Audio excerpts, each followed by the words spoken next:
Hey everybody, Don Zoldai here, and Hey, I'm Mike Peel.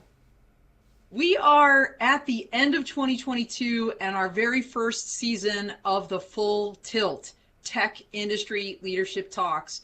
I did most of the interviews this year. Mike was behind the scenes running everything, and we had such a great time. So, for those of you that don't know the inspiration for this podcast, it really came from our Donna Drones podcast, where we would hang up and interview all of our guests asking three key questions. Who's your hero and why? What's one leadership tip that you'd like to pass along to others? And what's your favorite book?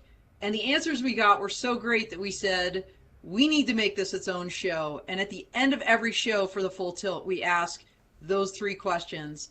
Mike, what have you seen this year as themes that have kind of jumped out from all of our incredible guests?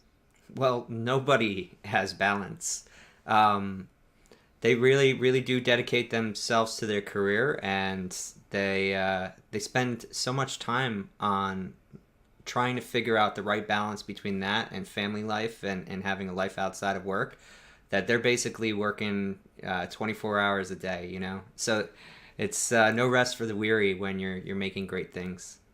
Yeah, I definitely noticed that too, Mike, across the board. And then the other thing that I noticed was this theme that kind of cropped out amongst everybody, but one that Anna Helander, actually from Airspace Link, kind of seized as one of her major themes for her show is that leaders are lifelong learners. And, as we talked about people's favorite books or just kind of their personal journeys, that is something that really jumped out at me. What do you think? Yeah, absolutely. You can't just come to work and say I'm here, I'm ready, and I'm a leader. You know, there's a process, there's a back and forth listening, and that kind of brings us to what I think the last big trend was, which was leading from behind. And a lot of leaders on the podcast said that in one way or another. That basically you have to listen first, and then that's when you give the command, is after you've realized what it means in the context of the situation for all the people that you are a leader for. Absolutely. A big theme of servant leadership or leading from behind jumped out this year with all of our guests. So we are so excited to share with you some of the best clips from this season as we round out 2022. And we are very much looking forward to another great season in 2023. So please join us.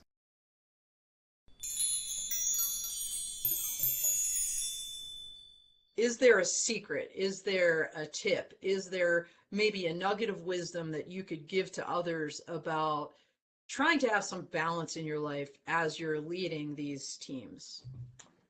I'm probably a bad person to talk to because I don't think I've done well at that, to be honest with you, Don.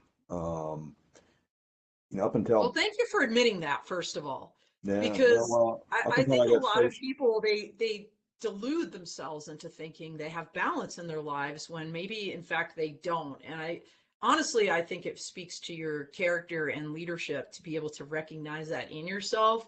So knowing that, what do you wish you had done differently or would maybe suggest to others looking back Yeah, on so that I topic? think I've done a better job with my kids. So first and foremost, I only did enough physical training to pass my Air Force, PT test every 6 months or whatever, which translated into running for about 2 weeks before the test.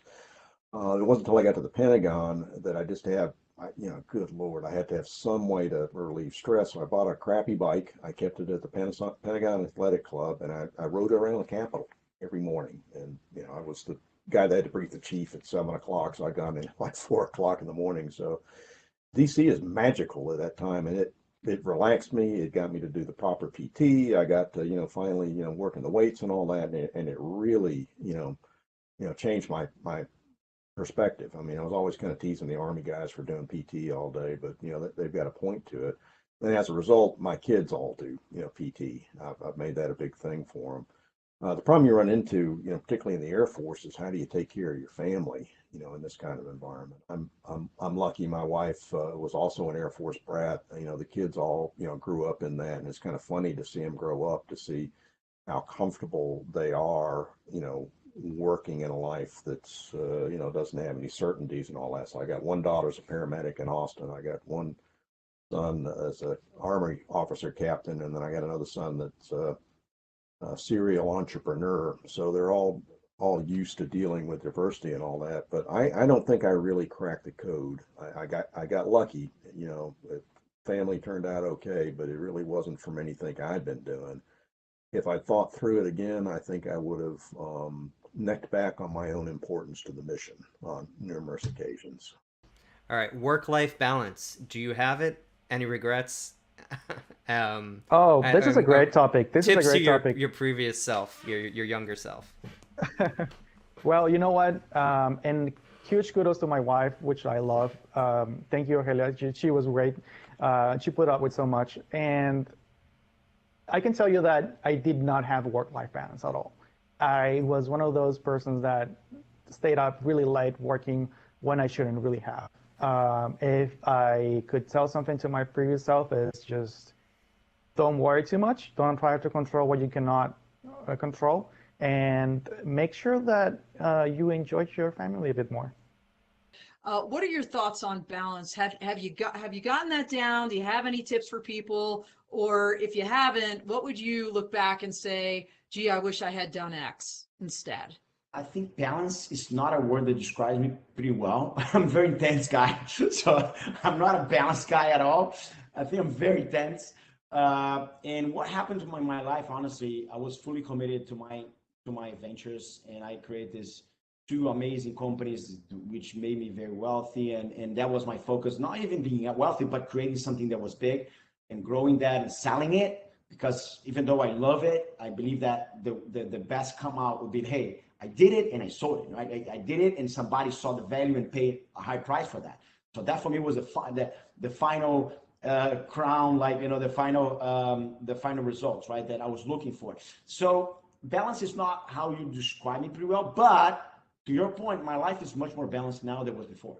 I think then when you achieve some, because first you have to hustle. There's no other way. You have to work hard, work in your strategy. Of course, you cannot change the strategy all the time because that's something wrong, right? The strategy should be something that should survive a little longer, even though you have to change it if it's not working quickly. But the execution is something you change more. You have to review your strategy from time to time, but your execution have to be reviewing all the time, because that's where most people fail, executing that. So I was fully engaged. And talking about balance, I became a father when I was 40 years old. No, 40 years old. Yeah, Nicholas was born 2017, which is my first son, and I postponed that moment because I knew I was ready before. I didn't have the time at all to dedicate to them. Which, thanks God, right now I have more because I already had beautiful exits and all this. So now I thought everything ended up pretty well in my life. And I end up being a father later than normal. And I love it because right now I can spend a lot of time with them. I can just get my boat, go to Bahamas with the family from time to time and spend some quality time. It's very hard to have balance in your life. And I'm just curious, do you feel like you have it? And if so, how have you achieved it? And if not, what would you tell others, like any lessons learned about that? Yeah. So I don't put the pressure on myself to feel balance. I mean, I feel balanced in myself, but I don't put pressure on myself for my life to be balanced, whatever that means to whoever else is, Right. Sure. observing it. I think if you want it all, you have to do it all. And if you, and you have to find a way to fit it in, and you can, and you will. And the most important thing is that you stay fit, because it can be exhausting. There's a lot going on. You know, if you've got a busy career and you're working a lot of hours, you've got children that you're raising, and they, of course, need all of the attention that you can give them. My mother, who's 89, also lives with us, and she needs help and attention. You know, not to mention my husband and the dog, right? So, Yeah. But I work to love all of it, and I work at all of it. How do you maintain your well-being, you know, physically, mentally, emotionally, spiritually? Because what I find is so many people neglect one or more of those pillars, shall we say. Yeah. And it's really hard to have balance when you're hard charging, when you're running a cutting edge international hardware company. It's definitely challenging. What I had to learn is to have basically a strict routine and a discipline to follow it. I'm not mastering it in all aspects in life. A couple of years ago I was very sportive. Now there's more of me, but I'm getting back on track. But for me, it's really about having the discipline to focus on what is important to you. And for me, it's really important. I don't want to be a father, for example, that shows a picture on the airport, says, that is my daughter, I think 3-4 months ago. No, I want to be in her daily life. I want to, if she's feeling bad, I want that she's coming to me and say, give me your time. And she's always the priority first. And I really had to change it a little bit because I was always so ambitious. And my wife is successful as well. And due to that, I always had the possibility to work long hours and to be heavily involved in the company. But when my daughter was born, everything changed because it is important to be a good father and a good husband as well. But apart from that, you still want to grow as a person on different kind of levels. So for me, I mentioned the Kindle or YouTube. There is not one day where I don't spend at least 1 hour trying to learn or listen to new things. Or Audible. I use audiobooks heavily. And that really helps me to try to grow, try to see different kind of perspectives, and not just focusing on, okay, let's change the next diaper or let's do the next deal with my company. But Right, also, right. okay, what is the long-term view that I'm wanting to have a company going? What's a long-term plan with my family and the combination of my company together? So for me, the routine is key for everything. So how do you do it, Brendan? How do you have balance in your life? I'm sure about as well as anyone else watching today does, which is not well at all. I don't think that balance is the goal, and maybe it should be, but it's not been my goal. I tend to think of time more like an investment portfolio. You want a diversified portfolio. It's never going to be 50-50. Probably shouldn't be 50-50. It might not even be 60-40. You might have different categories split up differently. The trick, I think, at least for me, and again, I'm probably the worst person to give advice on this topic, is to balance your portfolio correctly during any given period of time, according to the greatest needs with the greatest benefits. And I think that's been difficult, right? So I haven't taken paternity leave, things like that. I've tried to spend a lot of time with my son. I just got to interrupt that Yeah. by the way, everybody out there, when I asked Brendan to be at my Law Tech Connect workshop at AUVSI this spring, that's when he told me he was expecting his first child. And I was like, all right, I'm telling you a life lesson here. You better listen to me.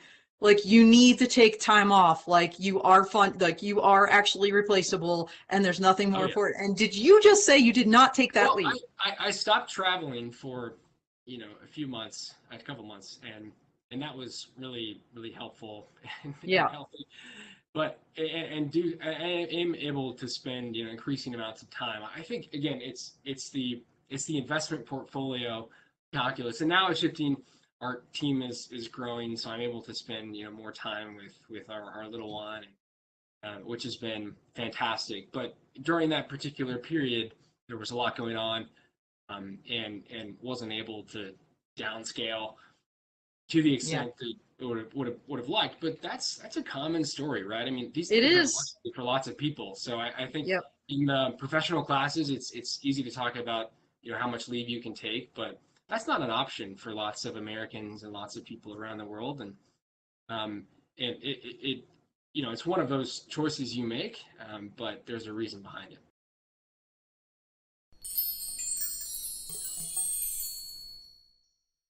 Well, in my view, I think the only currency in the world is trust. So if we think about something even like a physical currency, call it a US dollar or the euro or whatever the case is, it doesn't have anything behind it, quite practically. It has an economy, it has everything, but it's really all about people trusting that. And when it comes down to, leadership, it's 100% trust. Sometimes you do the wrong thing. And sometimes people know you're doing the wrong thing, making the wrong move, following the wrong strategy, and people still work with you, because they trust your intention, or they trust your integrity, or they trust where it's going to get them, or they trust that you will sort it out. And, there's a great example is if you're doing, a business deal with somebody, and if you have enough trust to do that deal on a handshake, it's a much less expensive deal. But if you have to go through, and normally you do, but if you have to go through, months and months of like really detailed paperwork and unbelievable work around, what if scenarios and all the things that our very good lawyers take us through to do, it's a lot more expensive, right? And it doesn't mean that you can't shake hands and get going and then do that work. But it's Right. but the ability to do a deal on a handshake, or look an employee in the eye, or a customer, and they just trust that, no matter what, you're going to get it done right, or you've got their best interest at heart. To me, that's the entire foundation of leadership. How do you earn trust? You earn trust if you are open with the people, if they know that you will do whatever you demand from them, you will demand from yourself. They know that you will 100% of the time will tell them exactly the truth and not try to go walk around it.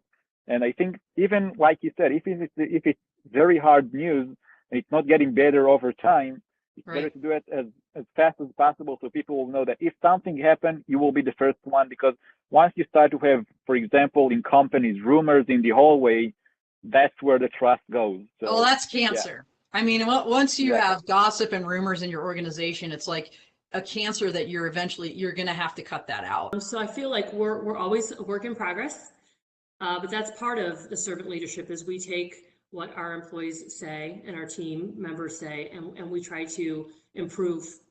And whether it be, ring rows in the office, if anybody wants to do some pull-ups before lunch, they can do that. Or we try to do work-life balance, where if someone's not feeling good, like, hey, just you take care of you and your family. Family first, I feel like, is super important in the culture that we've built at Airspace Link. And then as far as like the servant leadership, is we want everyone's input. And as a team, I think that's where the trust is built, is if our team members know that we're taking what they're saying and we're actually trying to do something with that information, because these people are industry experts.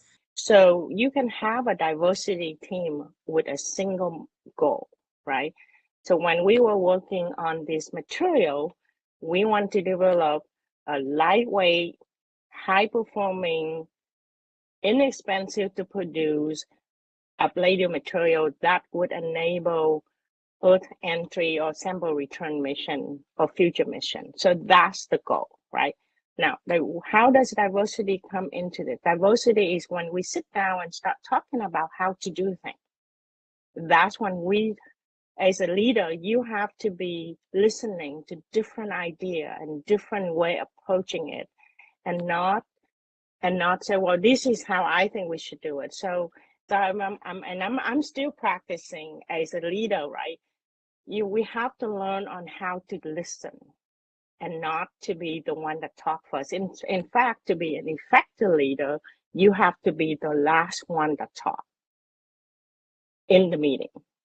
Because when you start talking at the beginning, you already set a stage for people to think your way. So if you just sit back and start asking the question nicely, then you would have the voices of people coming out and trying to refrain yourself from talking, because you should be the last person that talk in the meeting. So that's how I see, that's how you do mission, is that you have a goal, set that goal, making sure that your entire team is focused on that. But the diversity, it come from the people, come from different thought process, how we conduct ourselves. And I think that's how, at least for me, I found that there is successful. Living with your truth, to me, is being authentic, right?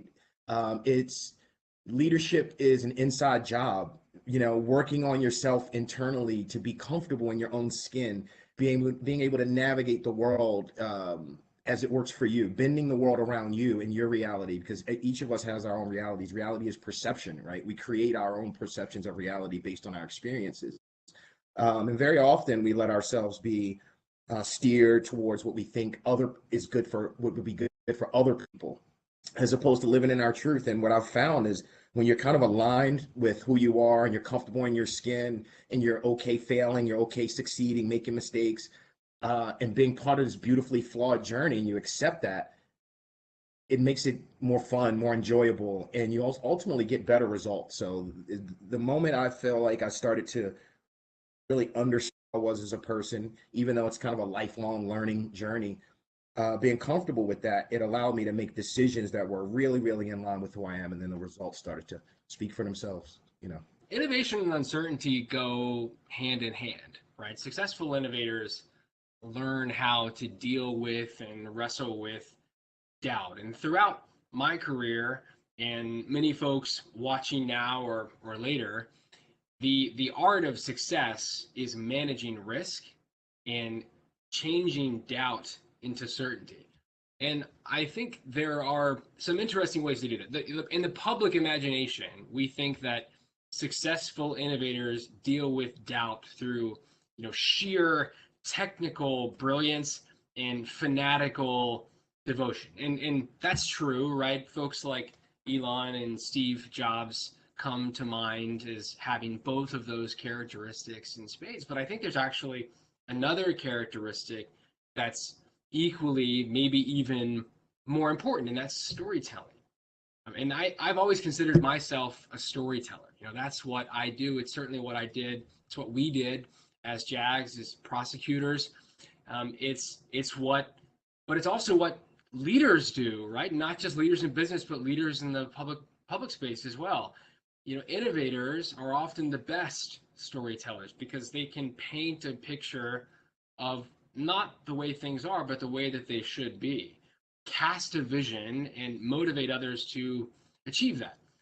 Because stories shape who we are. And I think anytime you're trying to do something new, you have to tell the world why this new thing needs to happen, how it can happen, and then how we're going to get there together as a group.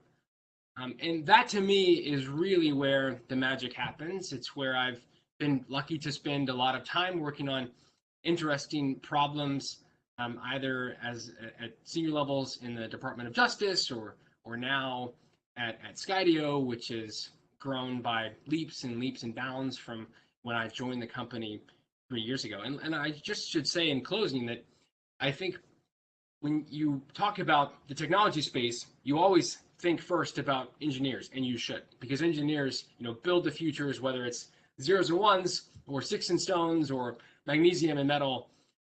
That is indispensable. But what you often see behind every successful story of technology innovation is that engineers worked really closely with what you might call visionaries, people who can imagine a future end state, call others to achieve it together.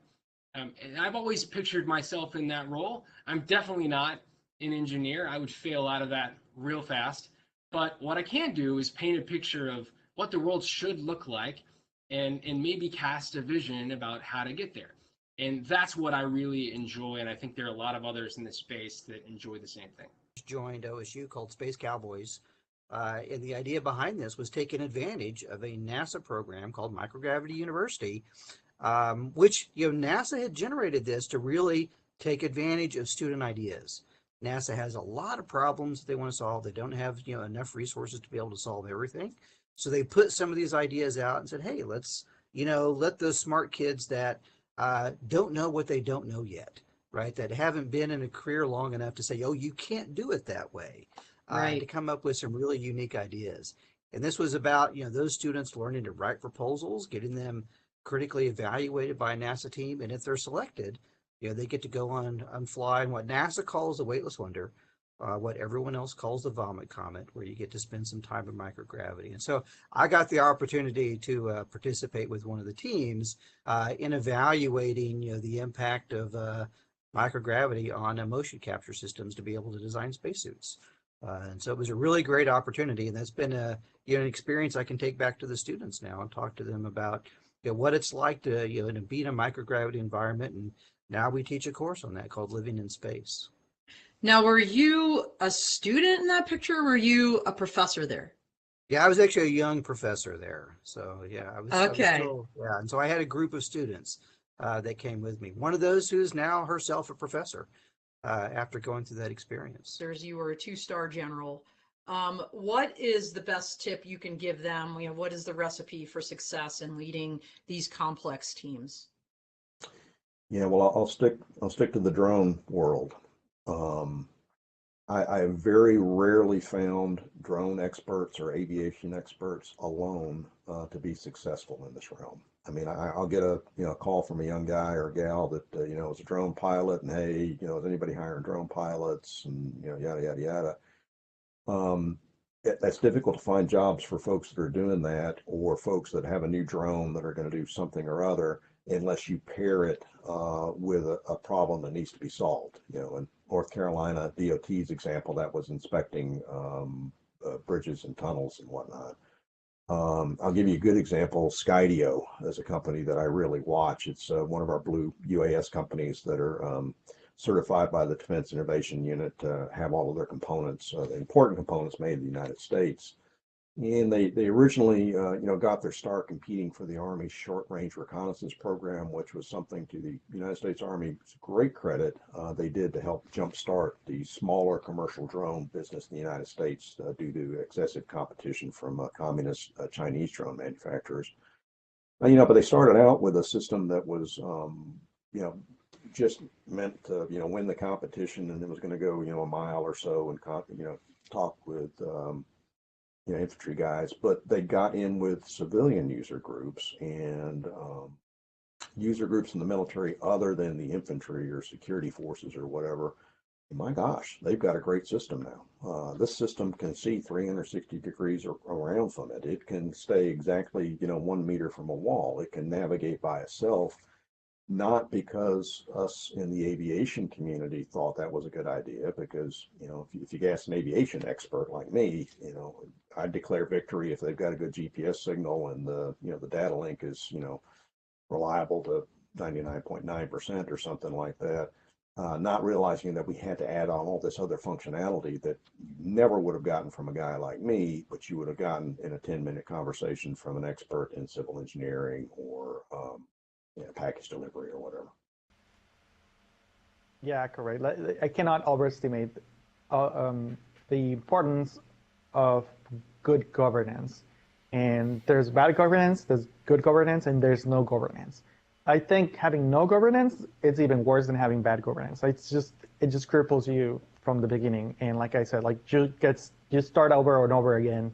And when you don't have a clear foundation of what you're trying to get to and how to polish that and make sure that you stay on track, it's the worst. Because even if you have a bad plan and you still are going somewhere, right? But maybe not the right place, but you're going somewhere. But having no governance means that at any given point, you can change focus and go anywhere. And that just takes, and you might see it like it's creating progress, but it's really not. It's just creating a lot of things and with no purpose. So that is not good. So when I started the DroneCo Foundation, I was not the GM, I was the program manager. And a lot of my work was basically serving the board of directors, which is completely true still, but I had a different goal behind my job, and I had a different, it was a different role. So I interfaced a lot with the chairman. At the time was Chris Anderson, and we created a plan of what we wanted to do throughout the year, and we executed on that. And with the board of directors. So my career really has been marked by having to learn all new kinds of technologies as we've moved along. And for a lawyer in this, and for a leader and a business person in this industry, that means you've got to lean in and really learn it. You've got to read the engineering reports, and if you don't understand it, find engineering friends who are going to help you understand it. You've got to get out from behind your desk and you've got to go to trade shows and talk with people who are inventing technology. This is really important. And so when I'm coaching my own team, I'm saying to them, get out of the office, go learn, be part of the community, ask business people what they're working on, and really try to understand it. And so that you can walk the walk and talk the talk with these people so that you can earn their trust and confidence, that you actually understand their business, understand their technology, and can effectively do the legal work. So curiosity is king, and it's necessary in this field, right? I mean, we all just have to keep learning all the time. And we're lucky, we're fortunate. Basically, something that I understood a little bit later than I wanted to have it understand, but to really use the time, because it's never easier than during the time at university or sooner at school, to use the time and to learn things. Now, for example, my wife is half Moroccan. Since years I'm saying, okay, I will learn French, and I will speak French properly, because very important for me, because she's speaking French with my daughter, and now I know some words. I speak some kind of sentences with my daughter as well in French, but I can't speak French properly, of course. If I had learned it back in school, it would have been in no time, basically, and that's a big difference. And what I now do, for example, I have a longer view. Each single day, I really try to learn something new. And basically, the best present that I did to myself was buying myself a Kindle, because it allowed me to read in the dark. When I bring my daughter to sleep, I can read in the dark at the same time. So that basically is the best present I've done to myself. And so really use the time and enjoy that you can learn, but of course enjoy your time as well as a student. But still now it's very important for me to constantly read more books, get better, hear interesting podcasts as well. YouTube is a very, very good channel for that. So really use it. Yeah, so I think it's starting from, again, like you said, leading by example is from everything, from parenthood to everything, even though, like you said, I'm now on a family vacation doing this call and not with my kids, but we'll talk about it later. But when I'm saying leader by example, it's starting with never ask your kids, your whatever, to do something that you are not demand from yourself. And I think this is where everything started, and I can go starting from my parents as a kid, and then all the way up from, I wouldn't say all my teachers, but probably some of them, obviously through the army. And after that, I can pick pretty much in each one of those points on my lifehood that I have someone that never demand from the others what he didn't demand from himself. And I think this is what the really heart of this topic of leading by example, and make sure that you are there, whatever it is, on the field with your people. You are doing what you required from them, you are doing yourself. That's exactly that. So I'm trying to think about a specific person that plays perfectly into this role. I think I will say my parents kind of were in this point that will never ask you to do something that they are not, we are the parents and you are the kid and you should do that. Obviously there are rules, and they can do some stuff and I cannot or could have done some stuff, but yeah, definitely started there. The attribute, the best word I have. Actually, I have, like I said, my life is so filled with luck, with people around me that actually really helping me. I have mentors that actually give me a really good metaphor for leadership, and I still use it today, right? I was really sick, and I was an intern. I was sick, but I had to go to work because the thing needs to be done at work. And then he said, okay, here you go.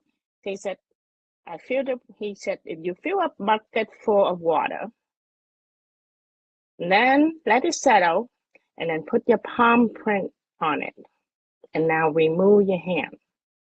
Do you still see your palm print? I said, no.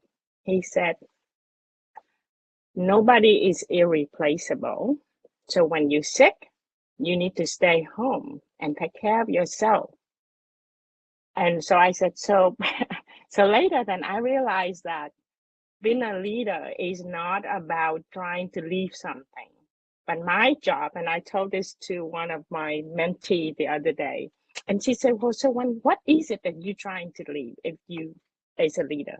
I said, when people talk about leadership and leaving legacy, I don't believe in it at all. I don't believe in legacy.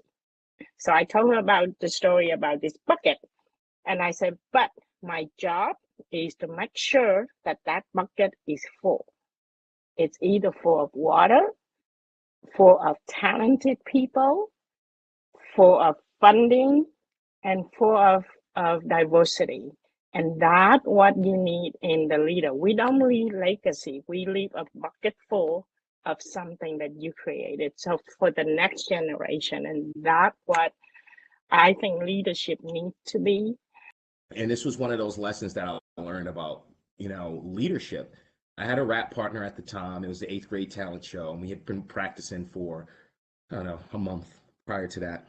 And I thought we were ready. So we get out in front of all of our peers at school in the 8th grade, which is like nerve-wracking, right? These are people, you, for whatever reason, you care a lot about what people think, at that point in life, right? So we get out on stage and I rap my rap, and then my partner comes out and he has this piece of paper in his hand because he couldn't remember his rhymes, his lyrics, right? Okay. So I walked off the stage on the guy, right? Like I did like the most cowardly thing. I walked off the stage on the guy because I was embarrassed, right? And I remember afterwards sitting in the car with my dad, and he said, what you did wasn't right. He says, I understand your embarrassment, your pain, but he says, whenever you do something, stick through it till it's done, right? And you don't leave somebody up there regardless, right? So it was a learning point for me. I kind of internalized that and learned to appreciate people for their, just differences, and realizing that if I'm going to commit to something, I have to see it through. And that was really when that light bulb went off, where I was like, okay, it might get tough, but I'll never walk away again, kind of deal. So, and it's been that way since the 8th grade. It's been that way since the 8th grade. I had the fortune and unfortunate at the same time that has right early from my upbringing had some health issues. So that's why I was at the beginning maybe a little bit more protected by my parents, and maybe in a safe bubble was built around me. And the good thing is, and that's why, as I'm saying, I was fortunate to have this because it made me much stronger. Because at the beginning, due to that, I wasn't too self-confident. But then I had some health issues again when I was around about 14, 15, 16, where I even had to leave the school for a year. But it was good because then, before I started to get back to school, I met a mentor, a good friend of my father, and I started working at his construction site. He very quite rich man, and he was buying a house. He's like, okay, you know what, work in the summer there.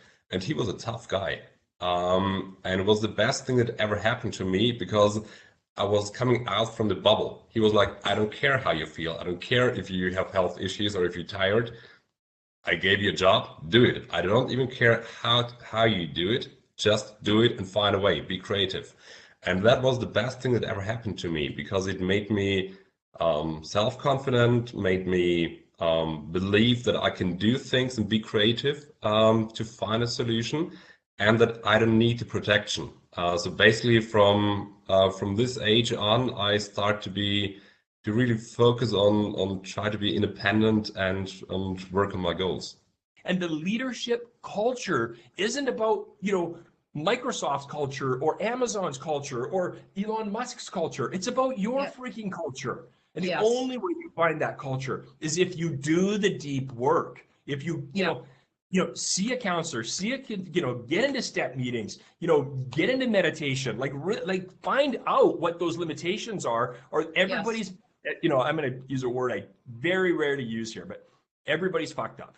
Everybody's fucked up in their head, right? Oh God, YouTube just blocked us. And your courage is how willing you are to go into that, right, and work through those issues. That's to me, that's courage. Well, right? knowing your flaws, knowing your flaws. Sure. So I was lucky to deploy with Special Operations Forces to Afghanistan, and I was the only Air Force JAG in a sea of Army and Navy personnel. Was very lucky to be on the legal team for General Scott Miller, who was most recently the last 4-star commander in Afghanistan. But before that is Scotty Miller of Black Hawk Down fame, who was Oh, wow. mission unit commander on the ground in Mogadishu in 1993. And working for him was an incredible experience. This is the type of leader that you never get out of your system, and the type of leader who changes the way that you lead, because he was truly that human being. I remember when I got to Afghanistan, I'd been there a few weeks. My job was to do a bunch of different things. One thing it did not include was helping with our detention of high value detainees. That said, I was in a lot of meetings where commanders would discuss detainees that were detained the night before in raids overnight across the country. And the refrain that I heard every day was, we can't detain these people. We were handing them over to Afghan authorities. And as you know, at the time, this was 2013, 2014, the Afghan authorities often weren't able to hold them. So we would have, 8-person teams go out, and we might lose a life to detain a high-value Al-Qaeda member or very senior member of the Taliban, only to have them be released a week or two later with American blood on their hands. And I was struck that this was a problem that kept coming up, but there were not an abundance of solutions. Right. So I started to look into it and wondered whether we could broker some agreements with parts of the Afghan judicial system that worked really well, that were able to get long sentences, but often for drug cases, not for terrorism. There was this disparity. Drugs were punished in an incredibly intense way, and terrorism, not so much at the time. So I proposed this to General Miller, who's at the time a 2-star, and he looked at me, and I'll never forget, he said, "Make it happen." And I said, "Excuse me, sir?" He said, "Yeah, make it happen." This is the type of thing in the conventional military that would never happen, right? The general the young captain and says, "Make it happen." But in the special operations community, it's much different. It really is this meritocratic war of ideas, where the best ideas win. They don't really care who, what is on your shoulders or your neck. They really care about the quality of the idea, not you. And I'll never forget those words, and I often say them to people on my team when they have good ideas, and they're similarly stunned sometimes. What do you mean, make it happen? I mean, make it happen. And so we were able to make it happen. We brokered an agreement, and I was able to lead this process where we were able to get a prosecutorial pathway that ended up getting 20-year sentences for people that were formerly being released. And changed the way that we did that business, and that was all because a general trusted a young officer whose job it was not to solve this problem, to solve the problem. And I think we can learn a lot. I can learn a lot from that experience. Yeah. So, my parents were extremely hardworking people. And my dad used to always say to us, like, there's no free lunch, right? You have to do the work. You have to invest the time. And so that's always stuck with me. I think as we get older, we sometimes look back at our parents and we're like, wow, they were saying some super wise, insightful things, but as a teenager, that might not resonate, or you might not connect as well because you're rebelling and you're trying to figure things out on your own. But as I've gotten older, and now that we are, have this company, Airspace Link, that has turned into something so amazing, I realize that we have to do the work, right? We're solving really difficult problems in the tech space, and there is no free lunch. It's hard, but it's so fun. And, Airspace Link has tried, like you said, to make a culture of fun while still solving these super difficult problems and being the leader in the industry in this mobility space. So. Single person, my heroes are all the entrepreneurs out there that are starting businesses and companies from 0 to 1. I think that's extremely tough, and getting the decision to do that, you are taking so much on yourself, and people sometimes, or most of the time, they see only the headlines, the good headlines. 99% of the time is that how good it is. People raise money, people sold companies, people do exits, etc. But they don't see the other 99% that going through so many hard challenges, both on personal level and on the company level. So those are my really heroes, trying to do new stuff in the world we are living, make, I wouldn't say not necessarily doing our world a better place, but some of them really are. I think those are the real hero of the world today where we're living.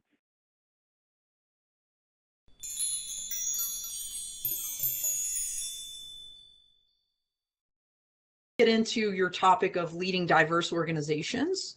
You know, your background really informs your leadership. And, you know, you came, you know, across the ocean with your family when you were little. And what was that like? You know, what did you experience growing up?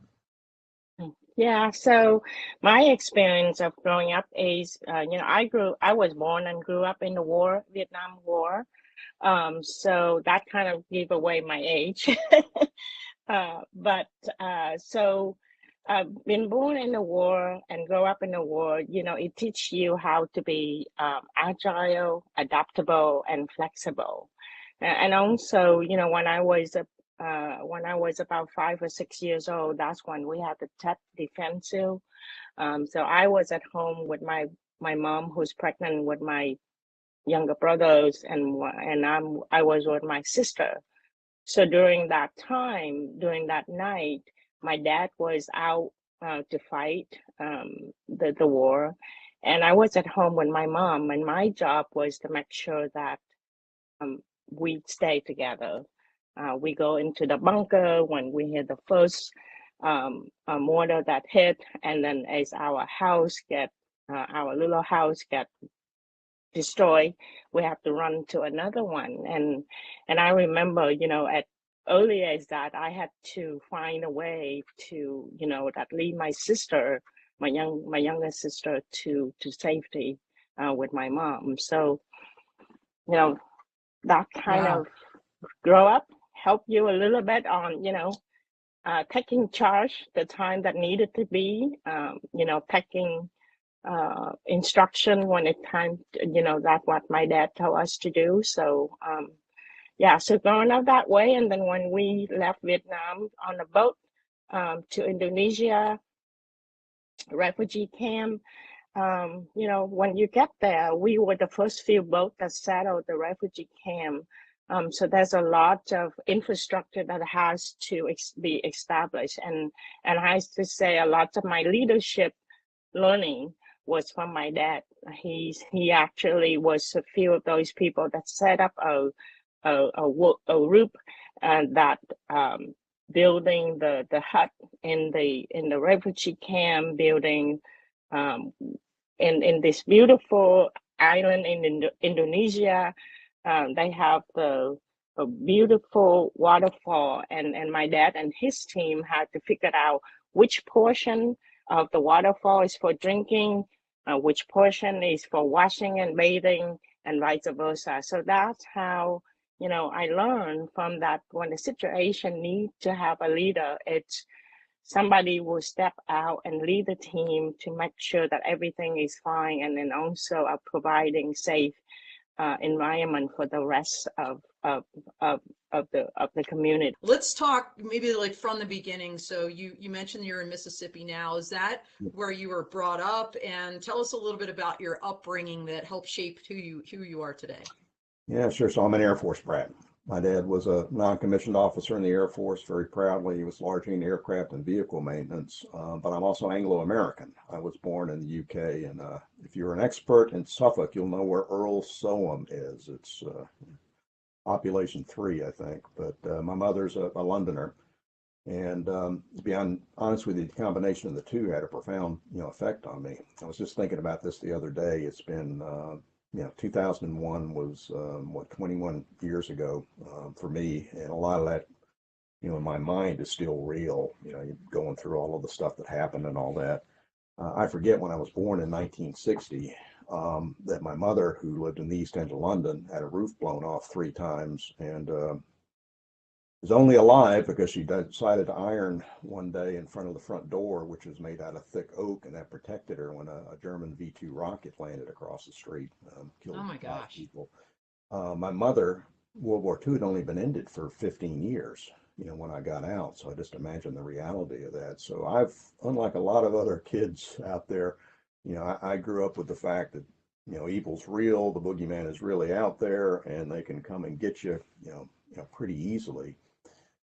Meanwhile, being constantly exposed, to the wonders, my mother's a little bit one-sided when it comes to the Royal Air Force, of all the technology that they used, and invented radar, invented chaff, invented jamming, story after story after story about brave airmen and the wonderful flying machines that really made an impact on me. My father, on the other hand, is from North Mississippi, and and it's pretty hard scrabble up there in North Mississippi. I mean, they didn't. My grandmother didn't get power until 1969, I think.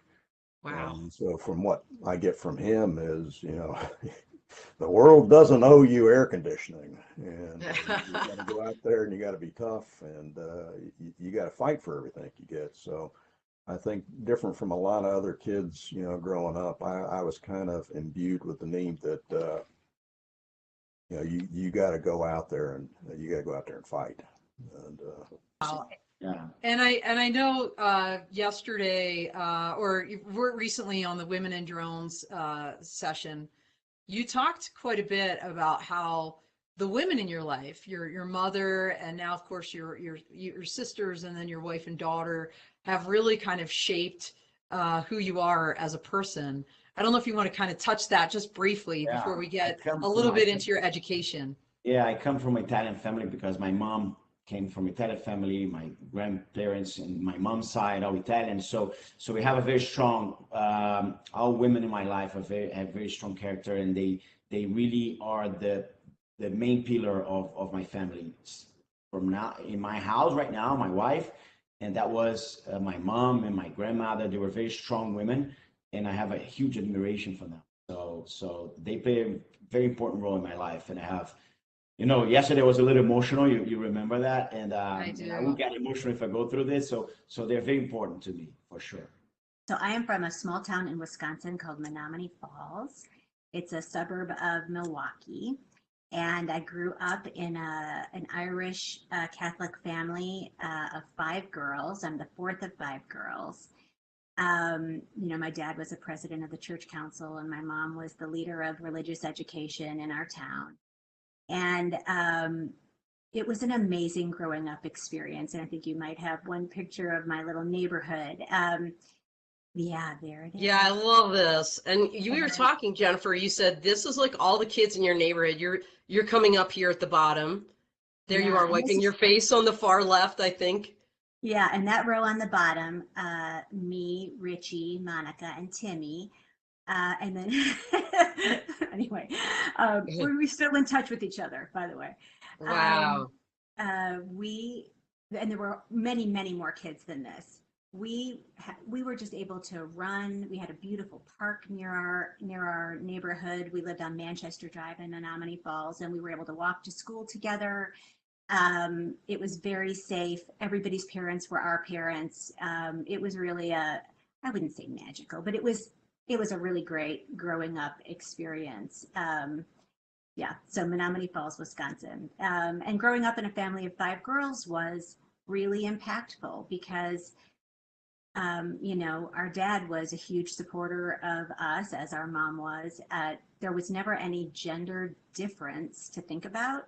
We were just taught that we could do anything, right? And if you put your mind to it, you can do anything. And Yep. discipline was like so important. A lot of gymnastics, a lot of practicing.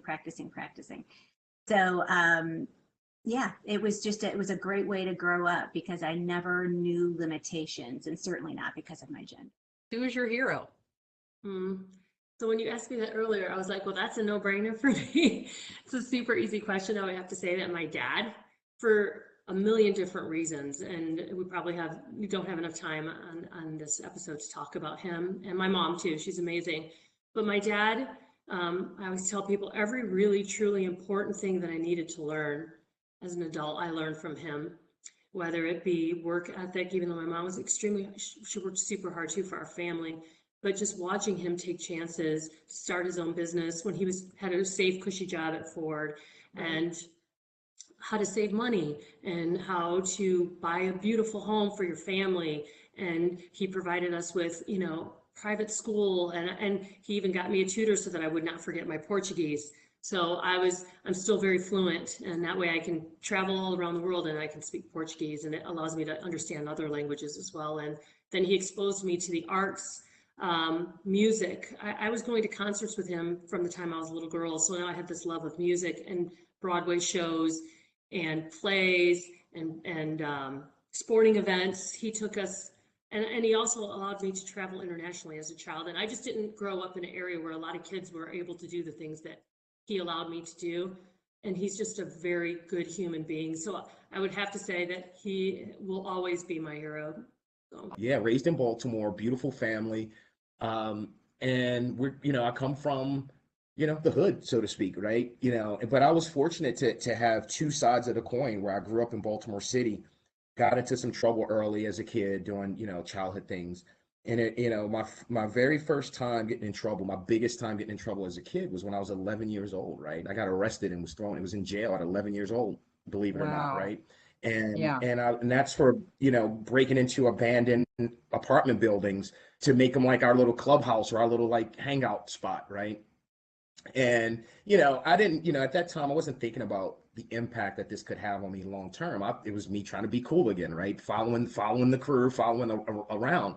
But also what I realized is it also was the first time I got a perspective of how I'm viewed and treated differently in a lot of situations. Because even though we got in trouble, the way I was handled by the law, the officers at that time, it was very much like, oh, they expected me to be this, kind of deal, right? So it was almost like, so something that maybe kids that grew up in a different environment may have just had the fortune of being released to their parents just to get, a talking to so they can not make the same mistake. For kids like me, that was jail, right? That was like put you in a holding cell with grown adults, introduce you to that. And so that was like 11 years old, right? But fortunately, my dad, he was like, look, I can't have a son that's going to be a statistic. So he moved me out of this Baltimore City into the suburbs, and I got this kind of, night and day experience. And it was a little challenging to adjust coming from that world, coming from pretty much all Black community, a lot of love, but, poor.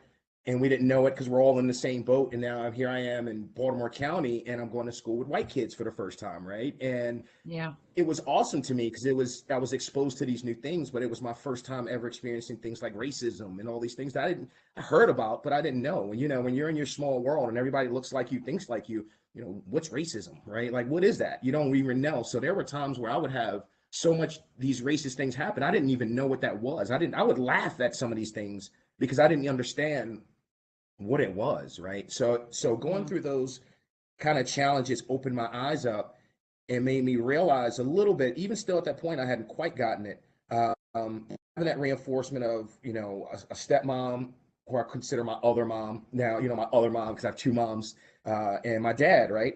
So I was fortunate to have a two-parent household now, going from like a single-parent household to a two-parent household. And it caused conflict, challenges, man, dad with rules, boy thinking he's the man wanting to challenge. So it created, as I was trying to find my ultimate identity and find that, created some challenges. But my dad, he stayed on me, regardless of the challenges, he stayed there. And that's when I really started to be introduced to what leadership looks like, right? Like really starting to understand the decisions that I make have an impact on my life. I actually got my start back in UAVs when I was in the University of Kentucky on working on NASA projects to develop UAVs for Mars. And this was back in the early 2000s, and it took 20 years, right? 2 decades, right? For the decade to evolve to the point where now we actually have a flying drone, right? A drone operating on another planet now. And so, yes, it's just amazing to see what the technology can do. Absolutely. And that was within that was last year, right? Yeah, correct. Yeah. Yeah. So just right, how long that took.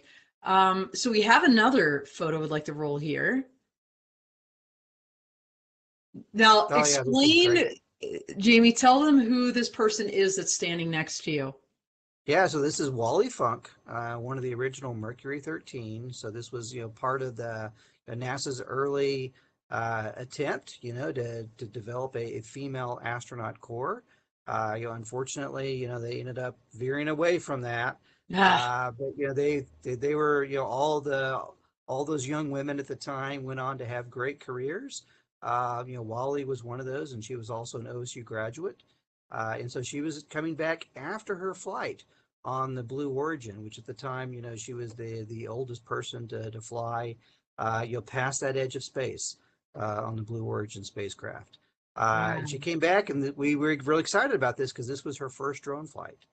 She had never operated really? a drone before, and so we got to, teach her how to fly. She's obviously a great pilot. That's what she's well known for. And we were able to have her take this next adventure and be able to go fly a drone. And she was so enthusiastic and excited about this. You could just tell on her face, she was just having the time of her life. Focus maybe between that I can do. But then through some friends from school, I got introduced to Jordi Munoz, the founder of 3D Robotics. So that's when I transitioned to 3D art, where I wasn't really building anything on drones at the beginning. I was actually working on the online store. So and that really transition front end. That's interesting. Yep. I mean, I was building everything from back end to front end. The main problem they were trying to solve is the website was hosted in one of those pay-as-you-go services where they take a cut out of each sale, and it was a big percentage. So they wanted to move to their own store and cut prices down, because when I joined, it was early enough that I got to witness everything, but they were already selling a lot monthly, so they wanted to cut some of those costs So you down. had to hook into payment APIs, Yeah. Stripe, Square, whatever. So you're taking just the transaction fee rather than the hosting fee of a Shopify or something like that. It was very early stage. Just remember, time frame. I talk about PayPal really became PayPal in 2001. So that's very early stage there. And I have my vision that of course for me was obvious that internet will become what became now, and technology will evolve that way. And at that point, I was thinking, hey, if internet is becoming important, and I believe that e-commerce is also will be important, and that was my picture when I started Cypher when I was 22 years old, and look very different. I tried to look very serious because I was only 22 years old starting a company, a tech company. Yep. So I had to make myself very serious. Even the glass was like a greater character there. And so we're talking about very early stage of tech and super early stage for cybersecurity. And the vision that I had was, okay, if that thing is happening and transactions are going to be done in the internet, and e-commerce should be a reality soon, cybersecurity will be a big thing. And I remember going to credit card, huge, I don't want to mention names here, but to huge credit card companies, like the big credit card brands, and going to a lot of huge companies like retailers and all this, and they say, no, we don't believe in e-commerce, that won't happen, how can you do that? I don't think that's the future. And now you see Amazon worth more than Walmart, right? So and in my vision that I had was okay, if that thing is becoming big, they have to protect it because the data will be decentralized, it'll be all over the place, you have to control that. And that was when I started Cypher with the idea of creating one of the first cybersecurity companies there. And thanks God, we went along the way and became one of the largest companies in the world in 25 countries. We were acquired by this huge public traded European $5 billion company and all this. So super quick, my background is, I was really lucky. I grew up in an entrepreneurial family. Both my parents were small business owners. They weren't called entrepreneurs back then. My dad was the local butcher in a very, very small town. He also had a ranch, and my mom was the local florist. So to me, that's all I ever knew was, you're going to go to school and then you're going to start working. It wasn't that university or those types of things, weren't potentially options or weren't talked about, or I didn't really know about them, but they just weren't in the lexicon of what we did. None of my brothers and sisters attended university. They're all quite a bit older than me. We all just worked and entrepreneurs and that's just kind of what you did. And so, I won't bore you too much with the detail, but when I was about 24, started a company called FutureLink, which was I always had a little bit of a tech wannabe-ness about me. And so when I was 24, I started a company called FutureLink, which was a server company, basically a data warehouse company. And our idea was that we were going to take servers and serve up applications on this new thing that was coming called the internet. And everybody thought it was a crazy idea. And long story short, it was the original cloud computing company. It wasn't called that. We didn't know that's what it was going to be. We didn't, we just thought it was a cool idea. And again, long story short, we got some revenue. We got Microsoft as a client. We got some auditing firms as clients, and we ended up becoming a .com. Again, we didn't even know what that was. And for me, I initially got interested in geology, and through the study of geology when I was in middle school and in high school, I became really interested in basically astrophysics. How planets formed and then how stars formed and galactic formation, and really starting to think about bigger and bigger pictures. And so as an undergraduate, I really wanted to have a career in developing telescopes to help study the stars from space. And so I was going through a double major program that I was trying to create myself through astrophysics and aerospace engineering. And people would ask me, well, what do you want to do? I said, well, I want to build satellites like the Kepler, the James Webb telescope that we have now. And at some point, I think I was a sophomore when the registrar came to me finally and said, well, you can't do both astrophysics and aerospace engineering. You have to pick one. And I had scholarships in both, but the aerospace engineering one was a better scholarship. So I said, okay, I'll go with that. And then I just minored in these astrophysics classes through the rest of my undergraduate career. But it wasn't until I was a senior that I took a laboratory that had me work in a wind tunnel. And that's when kind of everything clicked for me. And I was like, oh, this is what I'm passionate about, what I really like doing. It was aerodynamics and aircraft design. And so I kind of changed, my career plans at that point because I found the thing that I really, really loved. I'm still very passionate about space, and I can bring that back to the classroom. So I get to enjoy that part of the passion, but do the stuff that I really enjoy on a daily basis as well. We're ordering a drone. And I was like, well, what the hell? What? He says, yes, a company called DJI. They make these things called drones. And I was like, well, what is it? He goes to the website, pulls it up. This is probably 2014, 15, somewhere in that range, 7-8 years ago at this point. And he says, yeah, me and my roommate, we just ordered these parts. And I'm like, he shows me a bunch of parts online, like rotors and servos and all these, whatever. I'm like, well, what? They order it. And now I'm geeking, like the creative side of my brain's firing up. It's like, what is this thing? So it took, I think at that point, close to 1.5 years to get all the parts from DJI because of back orders and all of that. I mean, could you imagine 18 months to get a drone now that you ordered? Like, nope, like you couldn't imagine that today, right? No. So we get the parts and him and his roommate start building it. And I'm kind of looking over the shoulder. I'm learning about how to build drones and all of this. Next thing you know, we're one of the first people in San Diego with a drone. We start flying it around and we start shooting real estate. I was like, dude, we need to streamline. We love shooting these commercials, but they take a long time. But my very first contract for the video production was a 3-video deal that I did with the jewelry store, and it was a $28,000 project. My very first job as a videographer was almost a $30,000 job, and I had never shot a commercial in my life. And by the time we were done, we got our first 5-star Yelp review, and they thought we had been doing it for years. Wow. So that's when I realized leadership, stepping out of your comfort zone, creates magnificent opportunities. That feeling of doing something new, challenging yourself, pushing yourself in a new direction, allowed me to get the emotional reward that I had been seeking the whole time, kind of.